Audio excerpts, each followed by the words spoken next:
Hello, I saw your question in the email. I guess you're told you want confidence of 0.94 and you want to find the critical value. It's a normal curve. I drew the picture. You seem to understand this part okay. You have the normal curve. The area here is 0.94, and then the total area is 1.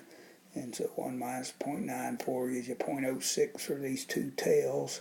You divide that by 2, and so each tail, has 0.03 in it.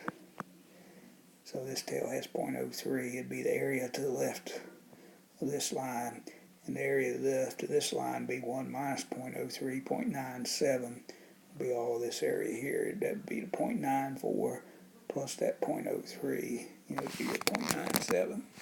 So you have several ways to look up this critical value. You use table 4, which I have a picture of above. You can use the TI-80s calculators, the inverse normal, and you could either put in the 0.97 or the 0.03 for the area, or you can use the StatCrunch, the normal calculator. So you have 3 ways to go about finding this critical value. And so I'll just look up the area of the 0.03 here. So you look across this table and you want to find the 0.03, the one closest to it. That'd be this value here. And so you look here to the left, that's minus 1.8. Then you look above, it's 0.08. And so that corresponds to minus 1.88.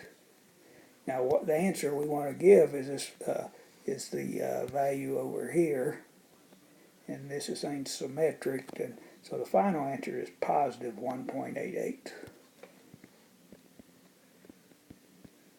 Okay.